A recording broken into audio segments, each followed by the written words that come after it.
Hello दोस्तों, आज इस रोमांटिक ड्रामा मूवी को हम लोग एक्सप्लेन करने वाले हैं। उस मूवी का नाम है लेडी चैटरलीज लवर, जिसे 1981 में रिलीज किया गया था। इस मूवी की कहानी में हम लोग एक औरत को देखेंगे जिसका पति एक वार में घायल हो जाता है। इसके बाद वो अपनी वाइफ की सेक्सुअल डिजायर को पूरा नहीं कर पाता है। इसके बाद वो अपनी नौकर से अपनी शारीरिक इच्छाएं पूरी करती है। ये मूवी काफी इंटरेस्टिंग है, इसलिए आपसे रिक्वेस्ट है कि आप इस मूवी को लास्ट तक जरूर देखना। तो चलिए इस मूवी को शुरू करते हैं। इस मूवी के स्टार्टिंग में हम लोग कुछ लोगों को देखते हैं जो कि घोड़ों पर बैठकर रेस कर रहे थे। हमेशा की तरह उस रेस को एक क्लिफर्ड नाम का आदमी जीत जाता है और वो अपनी पत्नी कॉनी को ये बात बताता है कि वो इस रेस को जीत गया है, इसलिए उनके घर में आज पार्टी होगी। पार्टी में क्लिफर्ड अपनी पत्नी के साथ डांस कर रहा था। तभी इन लोगों के पास ये खबर आती है इंग्लैंड और जर्मनी के बीच में वार शुरू हो गई है, इसलिए अगली ही सुबह क्लिफर्ड को जंग में जाना पड़ता है। वो यहाँ आकर वार में मोर्चा संभालता है। वो इस वार में दुश्मनों से लड़ता है, लेकिन वो दुश्मनों के हमले की वजह से इस लड़ाई में घायल हो जाता है। अब क्लिफर्ड अपंग हो चुका था। अब वो हमेशा व्हीलचेयर पर रहता है। उसकी वाइफ कोनी उसका बहुत ख्याल करती है, लेकिन अब वो अपनी वाइफ को शारीरिक सुख नहीं दे पाता है। एक बार जब ये लोग गार्डन में मिलते हैं तब क्लिफर्ड कोनी से ये कहता है,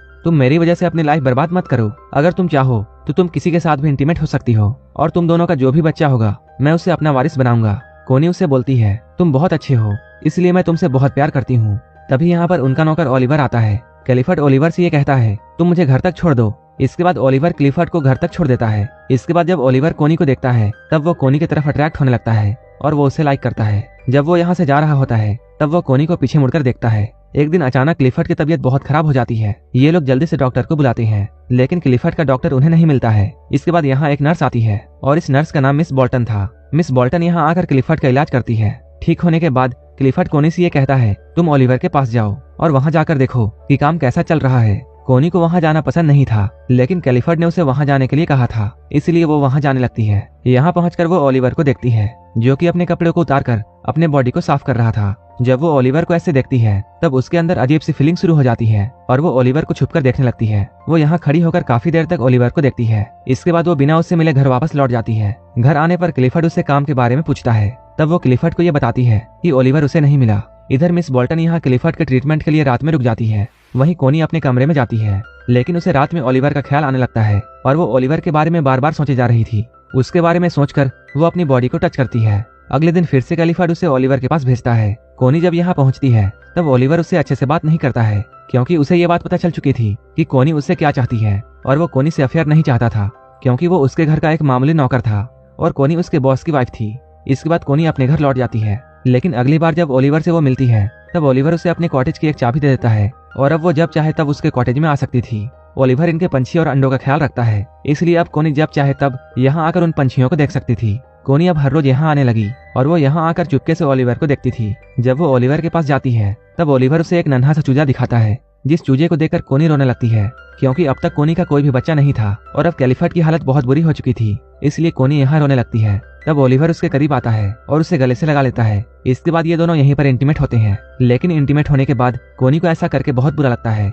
और वो अंदर ही अंदर गिल्ट फील करने लगती है। इसके बाद वो यहाँ से भागकर अपने घर जाती है। उसे ऐसे भागते हुए मिस बोल्टन देख लेती है। ओलिवर के साथ इंटीमेट होने के बाद अब कोनी काफी दिनों तक उससे नहीं मिलती है। वो ओलिवर से प्यार तो करती थी, लेकिन उसे ऐसा लगता था जैसे ये सब गलत है और वो क्लिफर्ड को धोखा नहीं देना चाहती थी। इधर ओलिवर को भी अब कोनी की बहुत याद आती है और वो कोनी से मिलने के लिए जाता है। अब वो कोनी के घर के पास पहुंच चुका है। ओलिवर कोनी को एक बार देखना चाहता था, लेकिन उसे कोनी कहीं भी दिखाई नहीं देती है। मिस बोल्टन यहाँ ओलिवर को देख लेती है। कुछ देर बाद ओलिवर यहाँ से चला जाता है। एक दिन जब कोनी अपने घर के बाहर बैठी हुई थी तब ओलिवर उसके पास आता है। ओलिवर उससे पूछता है, क्या हमने कुछ गलत किया है? कोनी उससे बोलती है, नहीं। इसके बाद दोनों जंगल में जाते हैं और ये लोग फिर से इंटीमेट होते हैं। एक बार ओलिवर क्लिफर्ड के घर में आता है और वो यहाँ आकर क्लिफर्ड से बातें करता है। ओलिवर यहाँ क्लिफर्ड को ये बताता है उसने 2 शिकारियों को पकड़ा है जो कि उनके पक्षियों का शिकार कर रहे थे। तभी कोनी यहाँ आती है और वो ओलिवर से ये पूछती है, तुम यहाँ क्या कर रहे हो? जब क्लिफर्ड कोनी और ओलिवर को देखता है तब उसे इन दोनों पर शक होता है। इसके बाद ओलिवर उन दोनों शिकारियों को क्लिफर्ड के पास लेकर आता है। यहाँ क्लिफर्ड और कोनी दोनों उन शिकारियों को देखते हैं।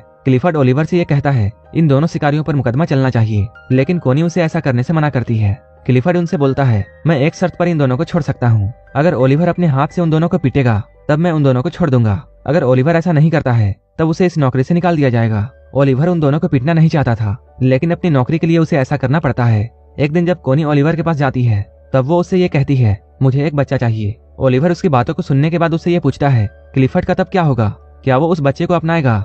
तब कोनी उसे बताती है, मैंने क्लिफर्ड से बात कर ली है। तब ओलिवर उससे पूछता है, क्या क्लिफर्ड हमारे बारे में जानता है? कोनी कहती है, मैंने हमारे बारे में उसे नहीं बताया है, लेकिन मैं ये जानती हूँ कि मैं तुम्हारे बगैर नहीं रह सकती हूँ।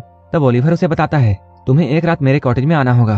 और वो ऐसा करने के लिए कोनी की बात मान जाता है। जब कोनी यहाँ से घर जाती है तब मिस बोल्टन को कोनी के सर पर एक घास का टुकड़ा दिखाई देता है, जिसे देखकर वो समझ जाती है ओलिवर और कोनी का अफेयर चल रहा है।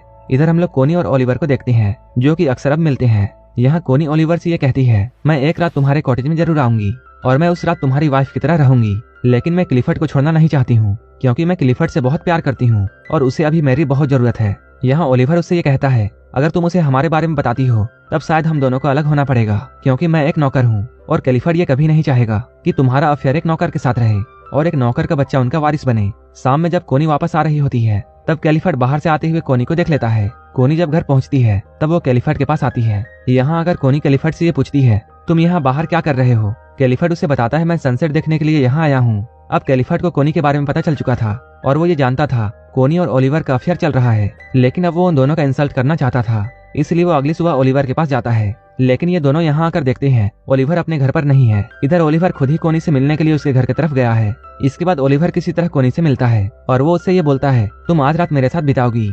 इधर हम लोग क्लिफर्ड को देखते हैं, जो कि जानबूझकर अपनी बाइक कीचड़ में फंसा देता है और वो कोनी को आवाज लगाता है। कोनी जब उसके बाइक को धक्का दे रही होती है तब वो अपनी बाइक से कोनी पर कीचड़ उछालता है।